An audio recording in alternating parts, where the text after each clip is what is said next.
Ooh, fellas, maybe ladies, who knows? If so, what's up? Oh, there's Joe. I was worried. You just Do you keep removing me and I'm adding me and you're removing me and vice versa? no. I had a bad setup, bro. It wouldn't let a second window in. What an Boy. extremely dumb ending to the first half. Yeah, Kind no of shit. both sides. It was too far to kick out. I mean, this is Eagles, right? Can It we is keep this short? Sirianni not calling timeouts and then calling a QB, draw. It feels like the Eagles are succeeding in spite of Sirianni in a lot of ways. Yeah, that was a weird situation where he decided to not take the timeout, save like 30 seconds. The play calling was dumb. They probably should have. The way they've been moving the ball, even in a spot where you likely don't use a lot of Saquon, you probably should have had a shot at least a long field goal there. So that was pretty dumb. Okay, our second half lines are Eagles minus a half, minus 108. Over under is 24. Not loving what I'm seeing with this Rams offense. And I think the Eagles have a lot of latitude to be more successful in the second half. So I think we just play Eagles minus a half. What do you think? Yeah, I was leaning Eagles over. I think the over requires some good play by the Rams, though. The Eagles do start with the ball. I want to say the touchdown was probably an extension of the touchdown for the Rams was a bit of an extension of the scripted portion. They only ran 5 plays before they fumbled. So that 9-play 70-yard touchdown. That was plays 6 through you're right. 14.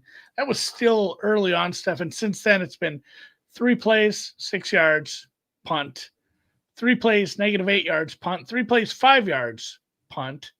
And then I don't want to count that one sack at the end of the half for much of anything, but the offense for the Rams has been atrocious since that first one. It is fun seeing the Kobe Dean blow people up. Poor Kyron Williams. Vic Fangio show so far. Bang. He's been too good. late. I already played it. Bailing him out big time here.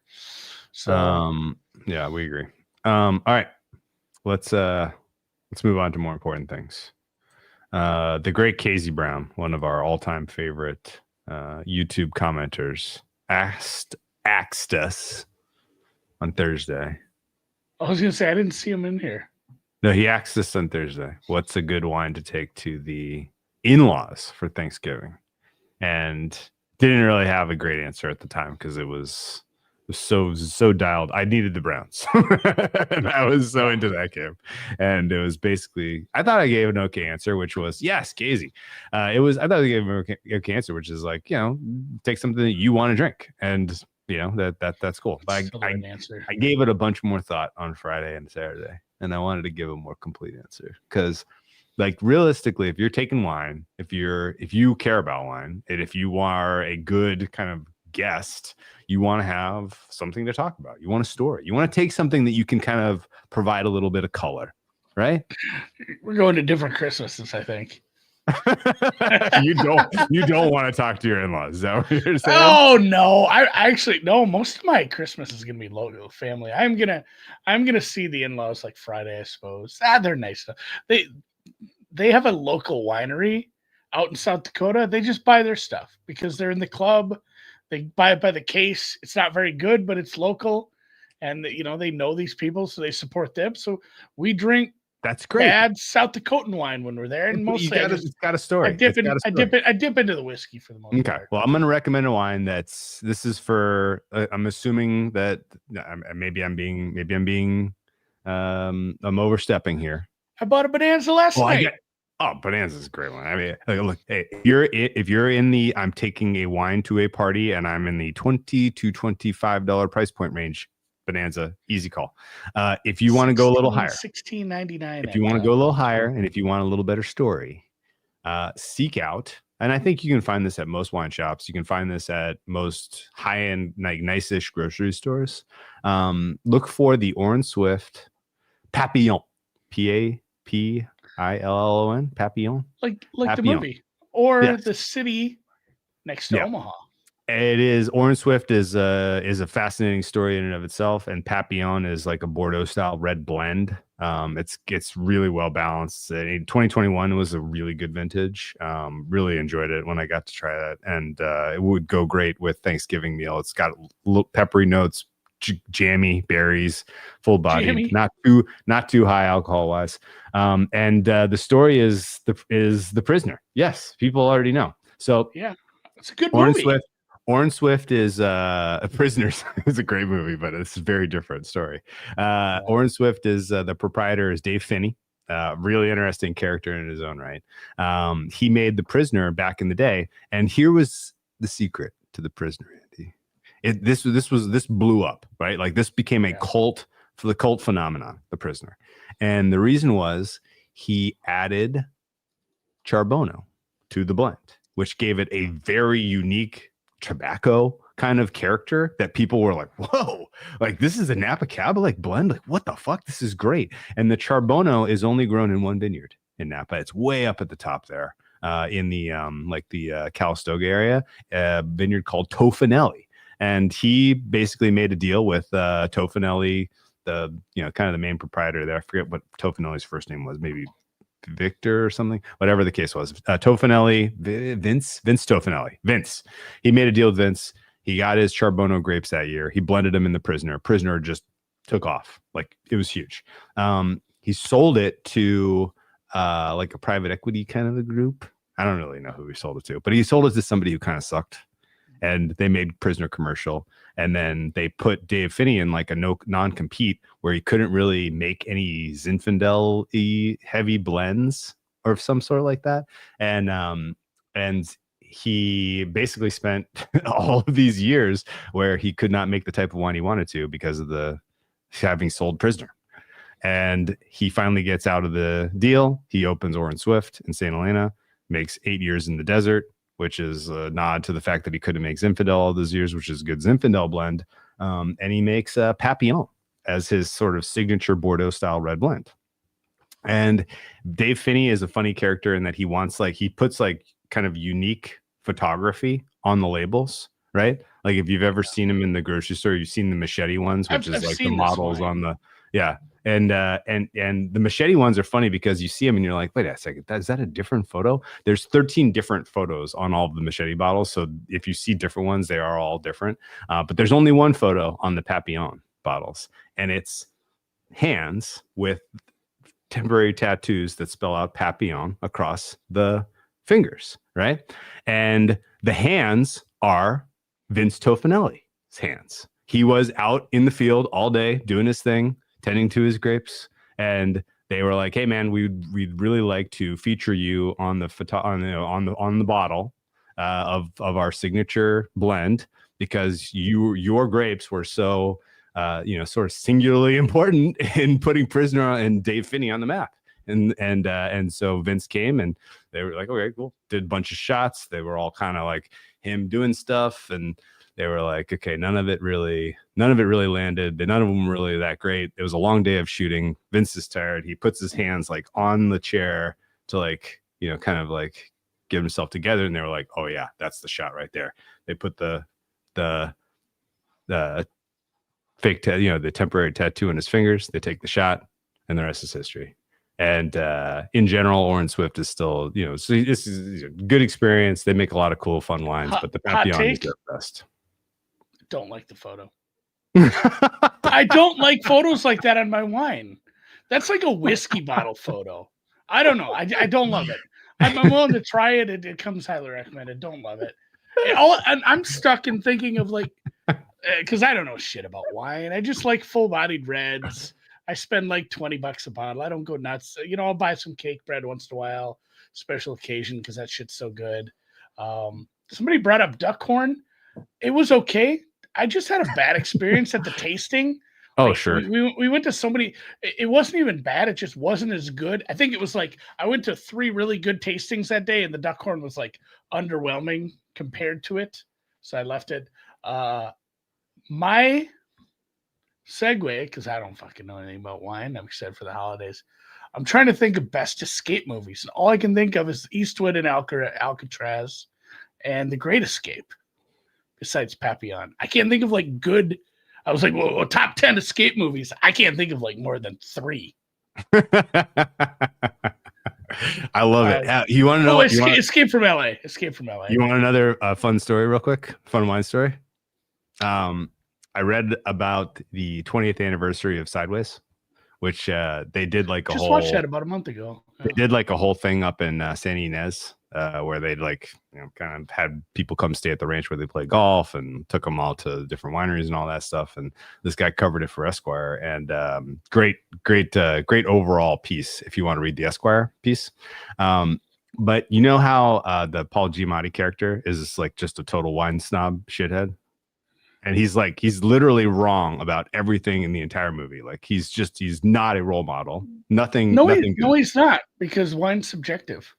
Wine is subjective, but I'm just saying, like he was a trendsetter. He literally, and I think everyone agrees with this. I did not think of Shawshank. Sorry. Oh, that's a big skip. Yeah, it's quite. That's a big miss by Andy. Big miss by you. Yeah. So Paul Giamatti literally shifted the business of wine, right? He made Pinot popular, and he made Merlot famously very unpopular. And the other guy made banging the gal from Grey's Anatomy very popular. Very popular. But the Merlot part of it was the fascinating part of the story, which is like, if you watch the movie, you're like, he has a lot of credibility by the time that scene happens. And so you're like, oh yeah, I'll try Pinot. That sounds good. I'll try Pinot from San Ynez, which is very fucking good. And then he's like, if they order the Merlot, I'm leaving, right? And the unspoken context is Merlot is for suckers. Merlot is a piece of shit wine. No one would want to drink it, right? The book, he says the same thing, and it has nothing to do with his opinion of Merlot. It is because that is his ex-wife's drink of choice. And so he literally is anti-Merlot because of his ex-wife and the complicated relationship that shapes a lot of his kind of, midlife crisis, right? Doesn't it happen to everyone, though? I mean, that's a thing. That's a real thing. Like, you have a bad experience with, there's like a restaurant. I won't name the restaurant, but I had a huge fight with a crazy ex-girlfriend in a restaurant. I don't like going there. It is a chain. It is just funny though that like the book was written with that specific plot point. The movie was made that eliminates that plot point and then sets a trend in an industry where nobody even grows and makes Merlot anymore. Like, what the fuck? It's a blending grape now, basically, which is crazy. Like, that was one of the top sellers at the time before Sideways really changed opinion. What's the name of the other character in real life? I can't think of his name. Thomas Hayden Church? That was Hayden Church. It's funny. I was just thinking about him. We just needed something to watch the other night, and we put on Tombstone, which is obviously a banger. Oh yeah, and I forgot he's in that. Yes, when Doc winks at him, when Doc winks at him, and he's like, yes. Oh, and then Wyatt's like, oh shit. Yeah, he's an instigator. Yeah, that's right. He's not like who's Cowboy Bob? Who's the worst of the Cowboys? The guy that really starts the shit when he shoots the sheriff. Johnny Ringo? No, not Johnny Ringo. The real fucking. Not fair. He's high in opium. Rivers Booth. Powers Booth. Yeah, Powers Booth. His name, Powers Booth. I can't think of his name. It's not Johnny Ringo. Is the gun. Thomas Hayden Church is just another shithead cowboy who starts a bunch of shit, and I can't remember who the head guy was who kills the sheriff and really fucking kicks things off. All right, well, whatever the case was, hopefully those are some good wine stories to take your Thanksgiving parties. And also, if you miss this too, and I think I forgot to mention one of the better prices.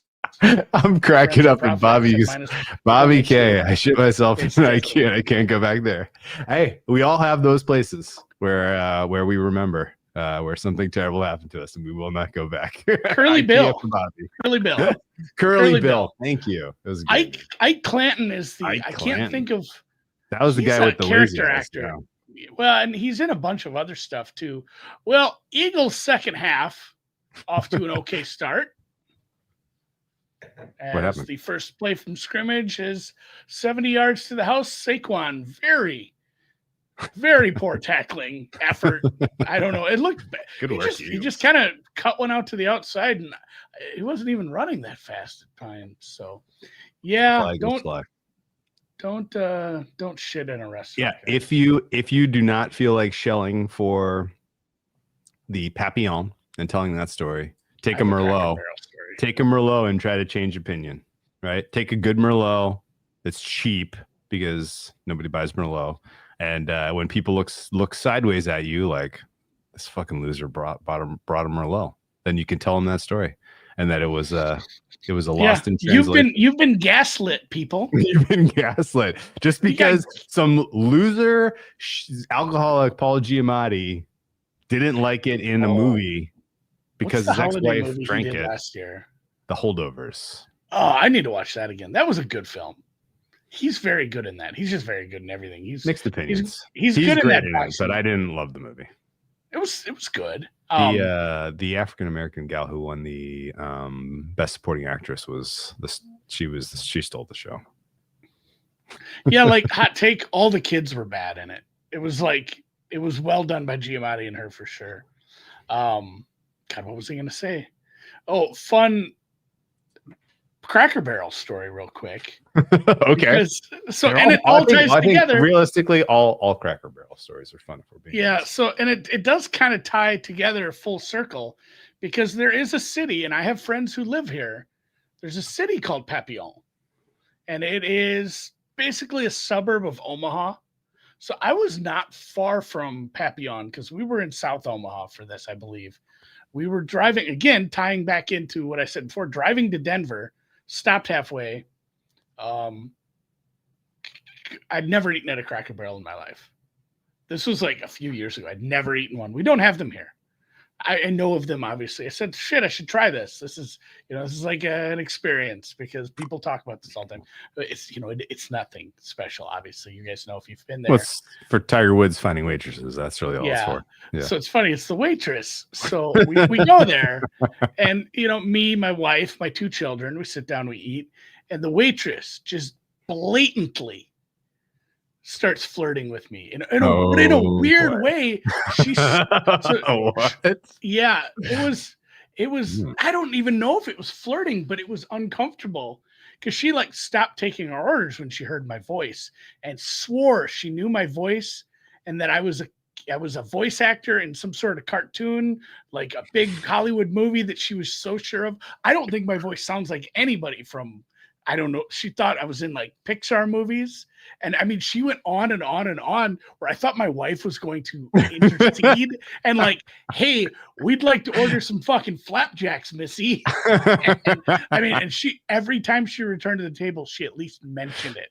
It was mild. It was, I mean, you have a glow, like you have a show business glow. I get it. Well, that's what I'm saying. I don't think she was flirting with me. But it was still a very weird deal because my wife is just sitting there. We're all waiting to order, and she's just going on and on about this. It was a goofy deal. I did like whatever I ordered. It was fine. Oh boy! Wow. Saquon have a shot at MVP. Yeah, he's better shot at OPOI, which I would say he is the healthy favorite right now. There's too many good quarterbacks in the mix for MVP. And if you missed our live podcast, I will kind of go over my general thoughts, which is Pat Mahomes is reliving last year's Lamar campaign to a T. And I think he is a bet at 12-1. Lamar is living last year's Josh Allen MVP campaign to a T. And I think he ultimately will not win enough games to be given consideration, even though he will be the best quarterback by the numbers when the dust settles. I think Josh Allen is living last year's Dak Prescott MVP campaign, and when he loses to a couple of elite teams in the coming weeks, he will take a hit in that marketplace. And Goff is living Purdy's last year's MVP, where credit is going to be given to Ben Johnson and the skill position players, and taken away from Purdy, particularly when Purdy loses right at the death to an elite team. Which I think, when Goff loses at the death to an elite team, maybe even Brock Purdy, we'll see. So yeah, Mahomes, I think, is the bet in that market, if I had to say. I've stayed away from it. It's so hard to give a running back one. Like Saquon not only would need, just an incredible stretch of games down the closing stretch here. Probably like multi-score games, maybe, you know, 2,000 total yards. So you'd need the quarterbacks to kind of all poop out a little too. It's just so hard for anyone without, that's not a quarterback to win it nowadays. There needs to, we need to do, I want to do a whole episode about this in the off season. I think maybe it was like Mays or Kevin Cole or somebody that I listened to. They talked about the whole thing. Hey, we should have a best quarterback award, and then there should be an MVP award that you could give to a left tackle or a defensive player, somebody who's actually like the MVP, who matters the most to their team. And I thought, you're not going far enough. We need full ass reform. There needs to be like 4 more different, like we talked about. The comeback player of the year is such a stupid award. We need most improved. We need actual comeback. We need best, special teamer. They talked about there's an award in college. They couldn't think of the name of it at first. And then I can't right now either. Maybe the landman or something along those lines. Walker. No, but it's an award that's given to a lineman, but it can be offensive or defensive. Ooh, a trenches award. Yes. Yeah, a trenches King award. Of the trenches, yeah. Maybe we already maybe this isn't an episode because I already fixed it. Yeah. Long snapper of the year. You know what, man? You know how we can ameliorate this? The Divies. The Divies. That's a more prestigious award than the FedEx Ground. Honestly, do you really want assistant coach of the year, or do you want a Divey? Yeah, exactly. We all, it's pretty obvious. Yeah, I think Mahomes is bettable for MVP. I bet him a lot this week and before the games. And the only thing that didn't work out for me is something didn't work out for me. San Francisco being 7-point dogs to the Bills doesn't feel great. Hopefully San Francisco has not quit on the season. I just don't know what to say. It's a very disappointed. Maybe it's the Outland Award. The Outland Trophy is given to positional coach of the year. Ooh, great question, Dave. Yeah, this is an award that's been given to both sides of the ball. So, Tavondre Sweat, your big ass defensive tackle, who is now a Tennessee Titan, won this last year. But Alex Leatherwood has won this as a tackle. Penny Sewell has won this. Quinnen Williams. This is a good award. You just give it to your favorite big ass motherfucker who's in a trench. Depending on the outcome of this drive, I would consider the defensive backs coach for the Eagles for positional coach of the year based on the way that group has come along. Do you have any other positional coaches of the year that stand out? Offensive line coach for the Lions. Yeah. There's so much talent. It's tough to give the coach the nod. It is. I'm trying to think of a team that's greatly overperforming in one area. Or like a unit that really has blown you away. Bo Nix is quarterback coach. Yeah. From where he was at the beginning of the year to where he is now. My biggest upgrade positionally. Find me a $30 bottle that's a good Orange Swift comp. Because this one's like 90. Not everyone wants to drop the line. But I don't. I can't taste the difference. Yeah, I don't. If you're not in that price point, don't buy it.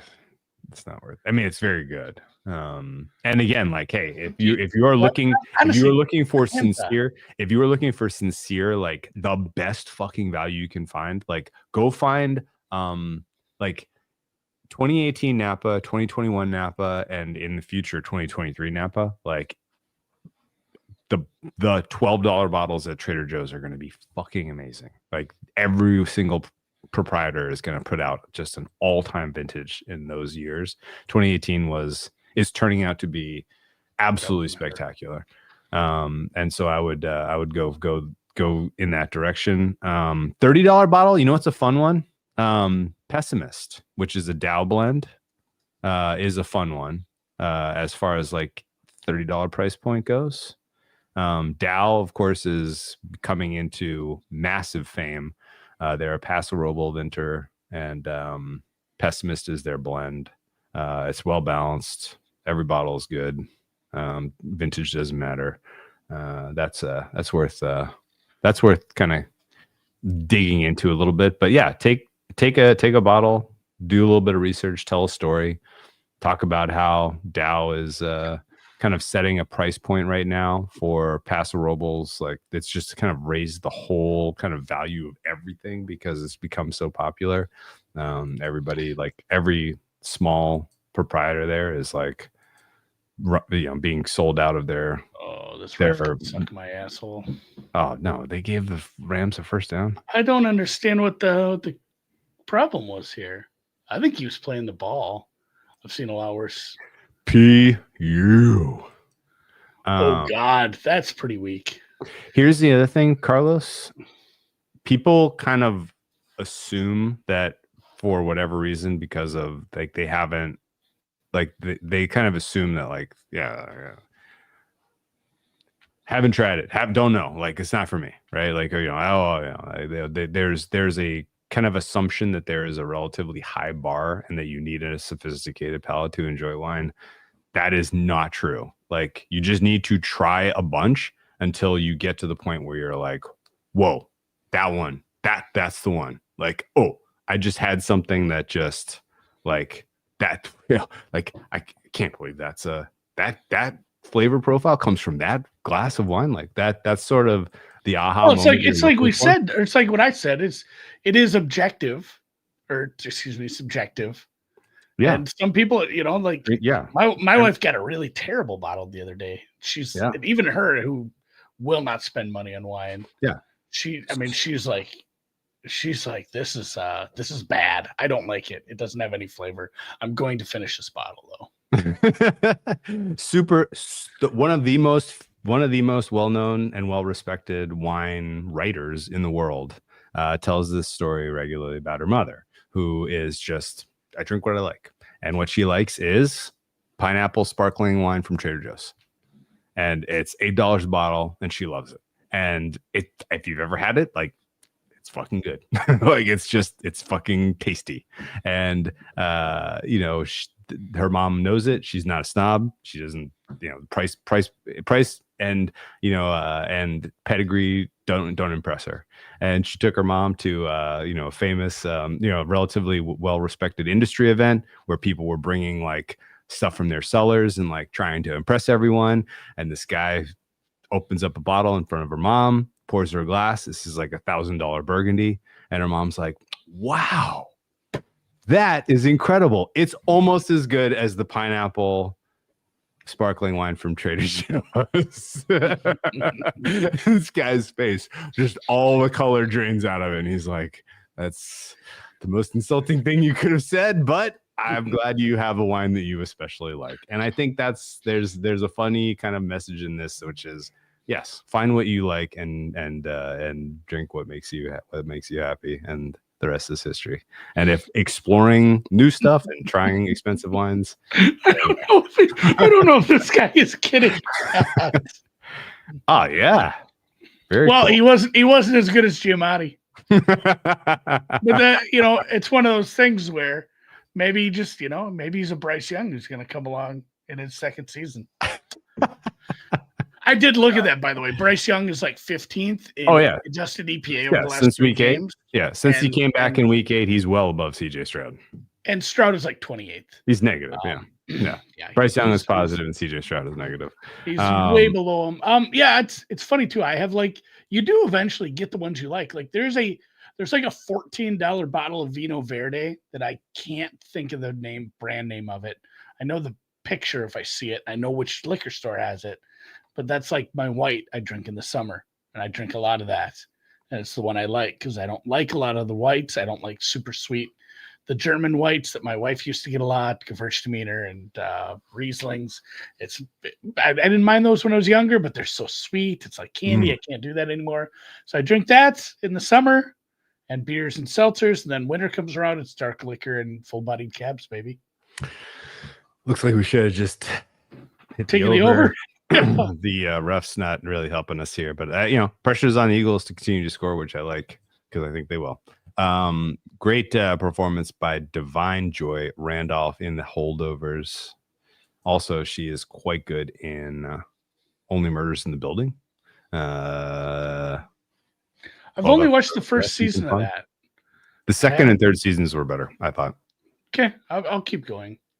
I'm rewatching Poker Face with my wife. She hadn't seen that, and those are enjoyable. Ooh, those are good. Are they rewatchable? Yeah, they're decent. But Cool. it's not as fun when you know all the little ways she figures things out. But it was fun too because over the summer we went to a concert, and in the Chloe Sevigny metal band episode, the one guy, the longer haired guy, he's the singer from the Mountain Goats. Oh, So and I'm like, hey, this is the concert we went to. That's the guy who was singing. Yeah, they got a guy who actually like could play guitar and sing and stuff for that. And Chloe Sevigny, who was great in she was excellent. Yeah, Kids and American Psycho. She was great in American Psycho. She performed brilliantly in, what was it, Brown Bunny? Oh no, dude, I couldn't. Patrick's like, have I been saying her name wrong? I couldn't say Saquon Barkley's name right for 3 Chloe years. Sevigny. I don't know. How is he saying it? I'd love to know how Patrick's saying. Is he saying it now. Chloe? No. Is it Chloe? Is it Chloe or Chloe? Chloe sounds so crunchy. She's really, of all the guest stars, she's the best. I think she's one of the best ones. Although Tim Meadows was pretty good as well. Dallas Goddard. I still say that's like an inside joke that I can't break myself of.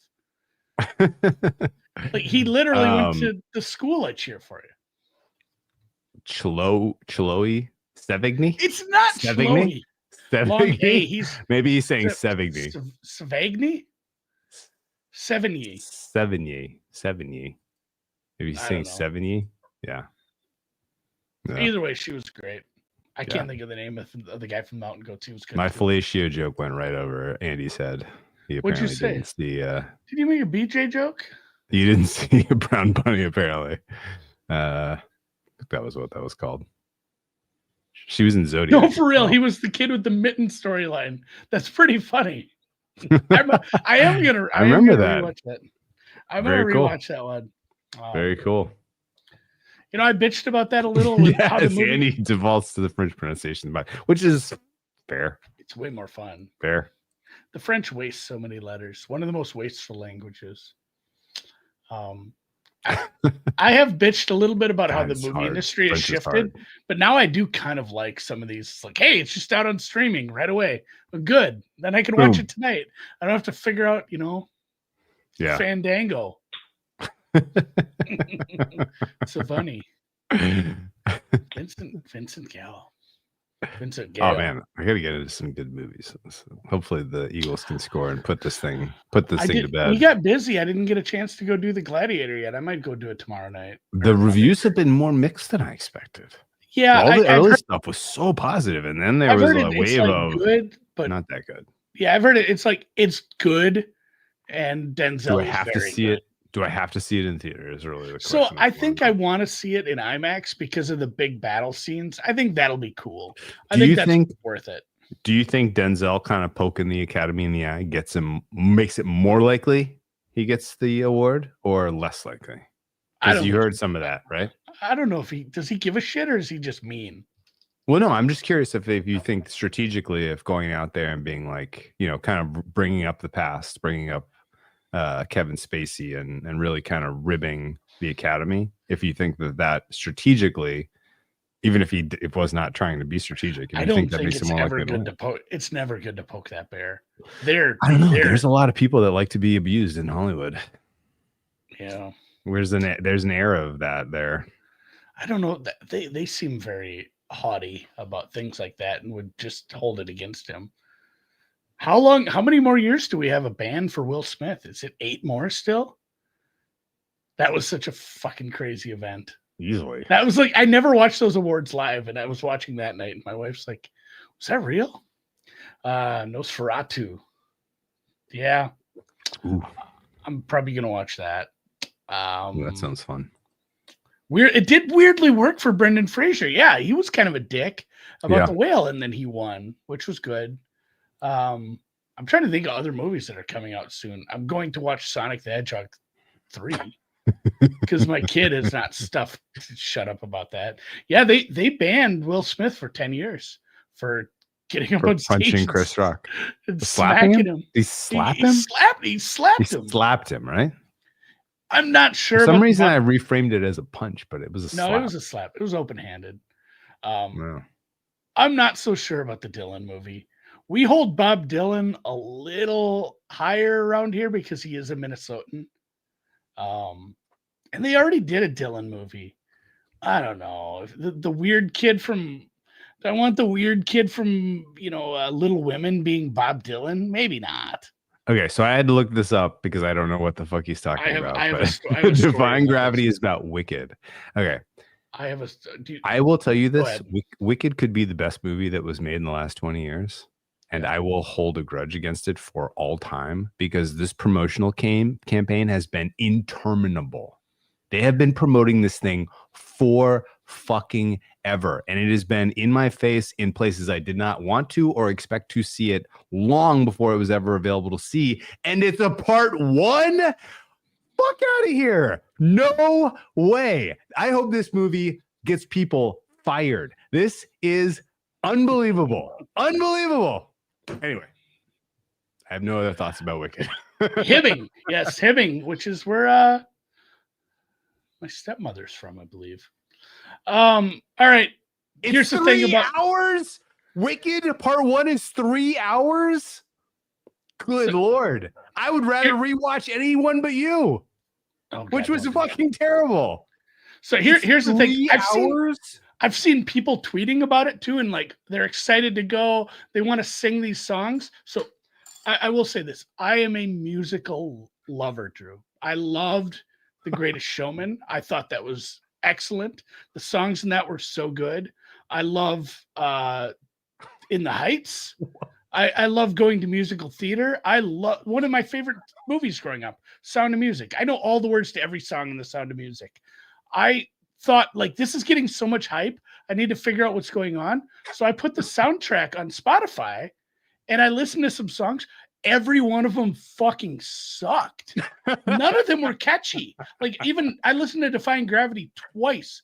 They were not catchy. Maybe I just need more time with it. I didn't think they were good songs. I've seen Mamma Mia 6 times, I think. I've seen Mamma Mia in least, live in the theater. At least 6 times. Like I went to, I've seen it at least. Oh yeah, the movie's great, but I went to closing night up at the Orpheum when they got a little wild with it. It was electric. Incredible. But yeah, I could not get into the songs for this movie. Maybe it's different if you're watching the movie. Oh my God. I mean, this Wicked thing. It's dude, so yeah. I got to be careful with this. When I went to Mamma Mia in the theater, yeah. There is a Touchdown Eagles. There we go. I love Rocky Horror. There's an intermission, and Kenneth Gainwell. There was an older gentleman next to me.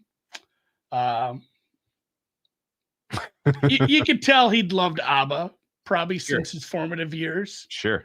If you get where I'm going with this. Yes. Extremely gay is what you're saying. Extremely gay. Yes, he was so into it though. 10 out of 10. 10 out of 10. He was more entertaining than the show because it was like you clap after everything. He was on his feet howling after every musical. He came back with like $100 in merchandise at the intermission. Incredible. He already had the sparkly ABBA hat. But I mean, yeah. he came back with like a pile of merchandise. He was so pumped to have been there. He made find something that you love as much as that guy loves ABBA. Oh my God! Seriously, that's the lesson. I think that's the lesson of this whole. This is the lesson of this whole halftime show.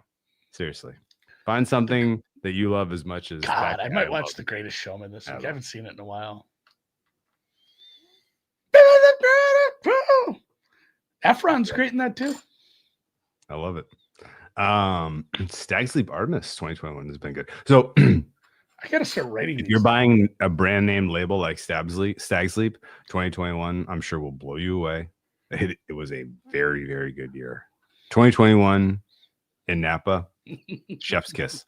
Unbelievable. Very, very good year. 2018. Also, I've seen Corey still in stands. 2013. 2023 is going to be unbelievable. as well. Actually, if you're starting to kind of awaken your enjoyment of wine, my best advice is literally just wait for 2023s to hit the market and stockpile, just sell some, because they will blow you away in the years to come, and you can sell them or just enjoy them. Someone brought up Canton. I think this was when I was talking about South Dakota. Canton, South Dakota. Never been. I know where it is, but yeah, you're practically in Nebraska at that point. I'm going to Brookings. Go Jack Evans. I'm jealous of the Abbott guy. I know. I wish. We went. Minneapolis has a very good theater district. We have 4 or 5 pretty good theaters. I'll say the Orpheum is very, very nice, and you do get when you get the Broadway Across America, where they bring the real Broadway troops and they go to a few cities. It's always Minneapolis, always Houston. There's a few they'll always hit, so you get the really, really good, the actual Broadway actors coming to your stuff. But I mean, fuck, man, we saw the Lion King up there. Some of the shit's like, my mind marvels at how much time people spend putting together the sets and stuff. Oh yeah, and then you have to bring all that shit with you. Yeah, like you have to bring it from the coast to flyover country and figure out how to get that all together. That's wild. Yeah. SKS best wine pairing for the Wicked movie. It's pretty obviously the pineapple sparkling wine from Trader Joe's. Yes. I was gonna say make your own with antifreeze. Like that Simpsons episode. Yeah, that's from like 30 years ago where Bart goes to France. If I have to go to the Wicked showing, I will be bringing bleach. Bleach wine in my jacket. Yes. And I joked about that with the wife because this is low-hanging fruit, Dave. Yeah, you're a Barolo. You're gonna say Barolo. It's Barolo. But I would very strongly recommend Barolo with food. Barbaresco if you are just trying to get a little loopy with appetizers and snacks and stuff like that. The Muni performances. So I don't want to besmirch this because it's held in semi-high regard around here, but there's something in Minneapolis called it's in Chanhassen. It's called the Chanhassen Dinner Theater. And obviously it's a much lower level troupe than the ones that come directly from Broadway. But it's dinner theater and they have good food and you get dessert and stuff. But those are always fun because it's like, a big step down in production value, but it's always still pretty good. I don't remember. I think we saw Dreamcoat, or what do we call it? Joseph Amazing Technicolor. Oh yeah, Dreamcoat. Sure. That sounds right. Pretty good. Yeah, you gotta know your Bible a little to get that one. Barolo with pizza. What about Willamette Valley wines? Huge scene up there. I don't even know where that is. Oregon. Oh yeah, that's on our that was on our short list of trips because I had so much fun last time when we were talking about where should the family truckster go. I have complicated thoughts on Oregon Valley. Okay, but the vibes are immaculate up there. You've been up there. Here you go. You ready? About 10-15 years ago, they tried to make Willamette Valley wines from Oregon the Burgundy of America. The climate, the soil, like everything basically like fit the mold of like we should be able to reproduce what they have from a terroir in the Willamette Valley that they have in Burgundy. And they really, really tried to make this happen from a marketing standpoint. And everything that I tried in the time frame of 2009 to about 2015 was absolute garbage. And I was like, okay, so this is just marketing crap. Like they don't actually have it. And I don't know if I wasn't trying the right wines or if I was being recommended wines that were like fully just had a marketing push behind them. There is a phenomenal amount of bullshit in the wine industry, like more than you could possibly imagine, which is explainable because people are drunk. They just want it, and people just they get drunk, and so they're like, yeah, I like that wine. It got me drunk. That was why I drink it. So in general, I was wildly underwhelmed and disappointed by Oregon wines for about 10 years. And then went back to Oregon a couple of years ago. We went to, what's the name of the beach? Cannon Beach. Right north of Cannon Beach, where they filmed the Goonies, where they filmed the end of Point Break. Point Break, yeah. And Death Note Stick out there, mate.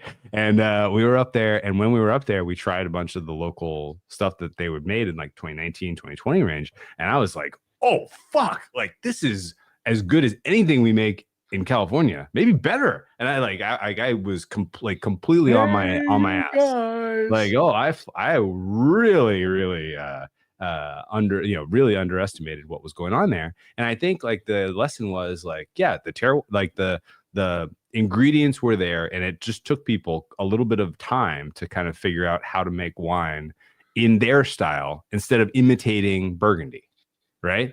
And I think that what you get up there now is fucking good. And there are a number of Oregon wines that I would say stand up to the best of Santa Rita Hills, the best of Russian River Valley, and the best of not the best of, but like the second class of Burgundy. And there's good stuff up there. Amity Hills stands out to me of the Oregon. It's all Pinot Noir, by the way. If you're lost on this, I'm talking almost entirely about Pinot Noir here. Amity Hills is awesome.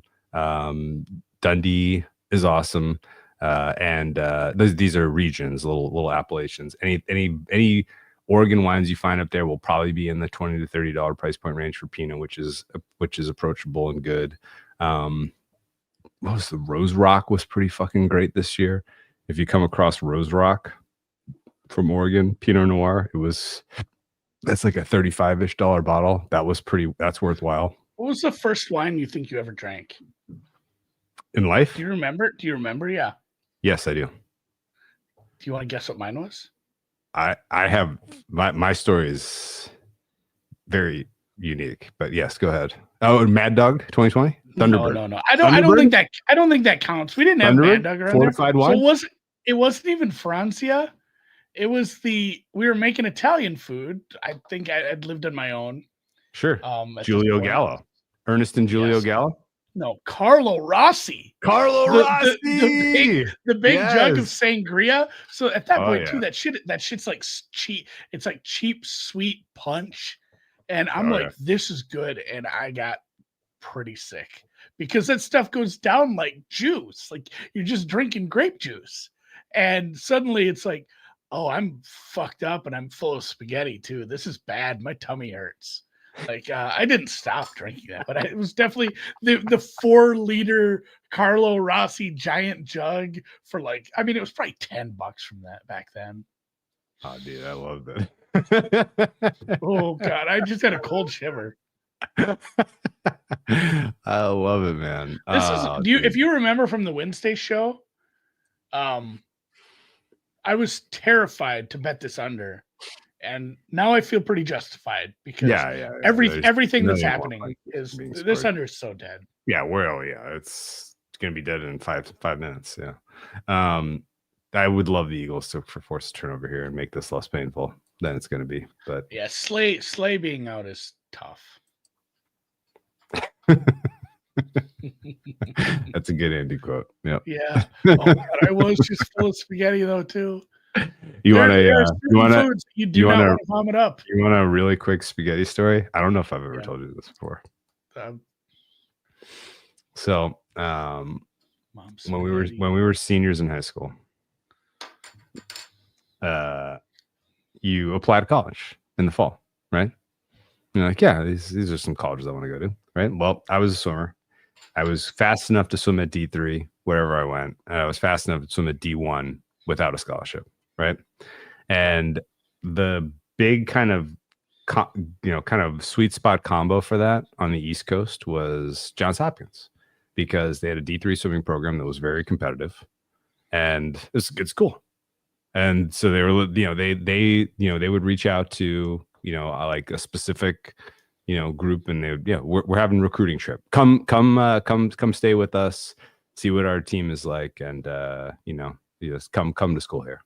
And Johns Hopkins was like, I would be an engineer, right in my wheelhouse. going to Johns Hopkins. Let's do this. Let's go on a recruiting trip. Like, oh fuck yeah! Like I get to go. Like I'm a senior in high school. Like you're telling me I get to go to college for a weekend. Like I'm gonna get so fucked up. This is gonna be so fun. I cannot wait. And so I went to. I get on the plane, fly down there, get picked up. Go to the parties. First stop is a party. And I did not have respect for how serious college swimming teams take drinking. You know, every college sports. You work so hard during the week swimming that you get to the weekend and it is fucking go time. And I got there right when go time hit the ground running. And they were having a SoCo party where they were basically like nominating people for the shit they had done. You know, that to that point in the year that was stupid. Oh, if you've hooked up with this person and blah, blah, blah, you take a shot of SoCo. You know, everybody's nominating shots of SoCo and everybody's just getting blacked out on SoCo. And I'm like, wow, these are my kind of people. Like, this is fucking serious. And, get a little bit of a buzz on, go down into the basement. And the water polo players lived in the basement of the swimming house. And they were down there playing Super I like Mario. that they were just two different sports. They're playing. They're down there. They're playing Mario Kart on the old school Nintendo, and I was just like, "Oh fuck yeah!" These guys, they rip out a bong. We get wicked high, and they make and we're down there just drinking, smoking, having great time, and I'm like, I fucking love college. Like I need to get here tomorrow. Like I can't. Everybody's first college party is that. I'm like I can't go home. Like I can't go home. Like this is it for me. And guys like one of the guys stands up. He's like, hey, I'm gonna make some spaghetti. Who wants spaghetti? And I'm like, oh yeah, I'm fucking starving. Like I traveled. I didn't eat dinner. I came straight here. Like I'm kind of drunk. I'm definitely high. Like I'll take some spaghetti. Guy makes some spaghetti. I'm just like chomp. And I'm like, oh man, I should go back up and like socialize with the swimmers some more. I go upstairs and it is just fucking chaos, right? Like all the SoCo's gone. Everybody is fucking blacked out. They have a keg on the back porch. And I walk out in the back and the guy that's hosting me is like, hey, this is my recruit. He says he's cool. He can drink. Like, make him do a keg stand. And I'm like, I don't know, man. Like, I'm pretty fucking high. I just ate a bunch of spaghetti. And he's like, get up there. They put me upside down on the keg. I'm just, and I'm like, put me down. Nothing good happens after you put me down. And I threw up spaghetti in whole, like fucking snakes all over the back porch. I got the hot snake. I'm like, I think I gotta go home. I'm like,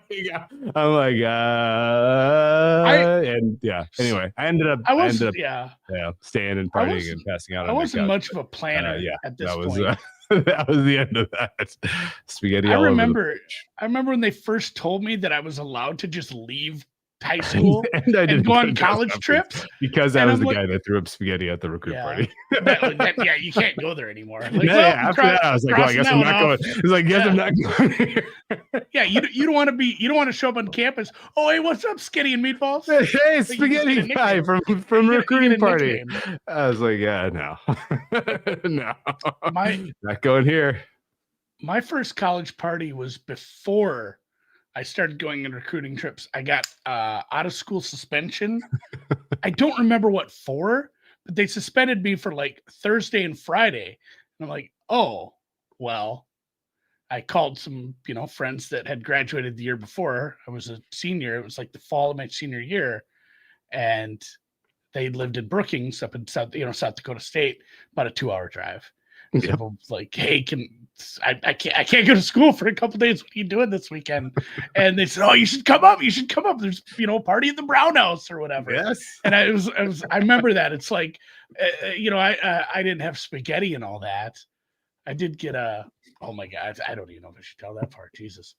There was a girl that fancied me and she got a little aggressive with the some over the pants action. And they finally had to be like, hey, they'd be like, hey, this is a classic Andy story. Yeah, they had to be like, hey, because she was like a grad student, like, hey, he's 17, maybe you should maybe you don't listen to him because he's gonna Hey, He's gonna it's try to. legal in South Dakota. Yeah, it's like this could be trouble for you. And she yelled at me a little, but no, I remember like, just like it's at a house and it's not getting busted, and the people who bought this are 21 and nobody's worried about this. Like the freedom of that college party was just like, all right, I'm doing this. And it's funny, I didn't apply to South Dakota State, but when I did my ACTs, they're just like, oh, the lady, whoever she was, the guidance counselor that ran that shit, she's like, well, who do you want to send this to? And I remember like, I don't know. What do you mean? Because I was just like, I was always a figure it out later. What are you guy. talking about? Well, yeah, she's like, well, you just go to the clearinghouse. Yeah, so send it to the test people. Like they have to grade it. Yeah, she's like, no, like what colleges? I'm like, I don't know. I just said like, I don't know, man. Cato, South Dakota, just the local schools, whatever. Do whatever you want. And it's funny, before I even applied, whatever's free. Yeah, South Dakota State sent me a scholarship offer. Oh yeah, for the grades, and I'm like, oh, I didn't even apply here. How's this work? She's like, well, now you have to apply, and like that was basically how I picked that college, because I'd been to a party there, and they offered me like some science scholarship right off the bat. Bang, like bang. Boom, I'm a jackrabbit. A match made in heaven. Such is life. Oh my god, you know what I would never want to do again? And I'm a very good test taker. Always have been, probably still am.